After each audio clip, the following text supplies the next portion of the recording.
आज का शिरडी साईं संदेश। मेरे बच्चे, तुम्हारे अंदर का आत्मविश्वास किधर गया जो तुम्हारे अंदर पहले हुआ करता था? तुम क्या थे और अब क्या हो गए हो? तुम कोई भी काम करने से पहले बहुत सोचते हो।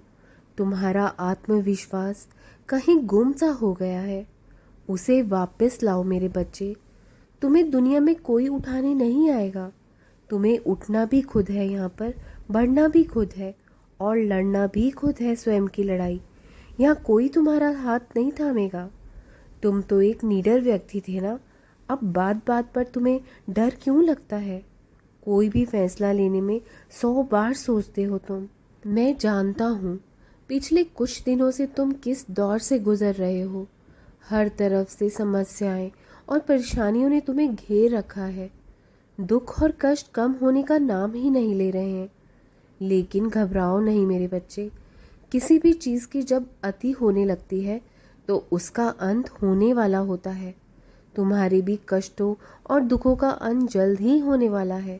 तुम्हारी हर समस्या को हल मैं अवश्य कर दूंगा। नकारात्मक बातें करने वाले लोगों से हमेशा दूर रहिए। आपके जीवन में संगत का बहुत असर होता है। अच्छे और सकारात्मक सोच वाले लोगों के साथ अपना समय व्यतीत करिए। जहाँ दो व्यक्ति बैठकर किसी की निंदा या आलोचना कर रहे हो, वहाँ मत बैठिए। ऐसे लोगों के साथ संबंध ना रखिए जो किसी की निंदा या आलोचना कर रहे हो, क्योंकि आज वो किसी और की निंदा तुम्हारे साथ कर रहे हैं।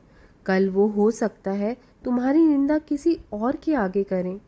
ऐसे व्यक्ति किसी के भी नहीं होते। जब मैं तुम्हारे साथ हूँ तो तुम्हें किसी भी चीज़ की चिंता करने की कोई ज़रूरत नहीं है।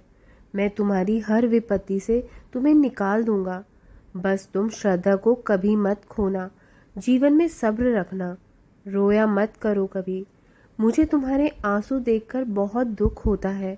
मुझे मालूम है तुम्हारी परिस्थिति तुम्हारे मन के मुताबिक नहीं चल रही है, लेकिन जो पहले से ही लिखा हुआ है मेरे बच्चे, वो तो होकर ही रहेगा ना। उसे कोई नहीं रोक सकता।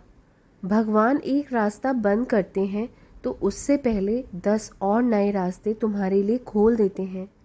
जिस प्रकार पेड़ पर बैठा पंछी गर्मी के मौसम में भी घोंसला नहीं छोड़ता, क्योंकि उसे पता है कि एक दिन फिर से बारिश होगी और पेड़ एक दिन फिर से हरा भरा हो जाएगा। और हमेशा याद रखो कि जिसका कोई नहीं होता उसका वो ईश्वर होता है। जो बीत गया उसे भुलाकर जीवन में एक नई शुरुआत करो। ज़्यादातर हमारी शांति तभी भंग होती है जब किसी की बात हमारे मन को चुभती है। उसके कहे हुए अपशब्द हमें परेशान करते हैं। हमें लगता है उसने हमें ऐसा क्यों कहा। उसी कारण ना हम शांत रह पाते हैं और ना खुश रह पाते हैं। उसी का चेहरा हर दिन हमारी आंखों के सामने बार बार आता रहता है और हमें जीने नहीं देता। लेकिन यदि तुम्हें जीवन में खुश और सुखी रहना है, उन लोगों का नकारात्मक प्रभाव अपने परिवार पर और अपने ऊपर कभी मत होने दीजिए। आप उसको सबसे पहले उन व्यक्तियों को माफ़ कर दीजिए जिन्होंने आपको जीवन में दुख दिए हैं, आपको अपशब्द कहे हैं। उसको अपने मन से, हृदय से जाने दीजिए। और वो जो मालिक ऊपर बैठा है ना, उसके भरोसे सब कुछ छोड़ दीजिए। वो आपके साथ न्याय ज़रूर करेगा।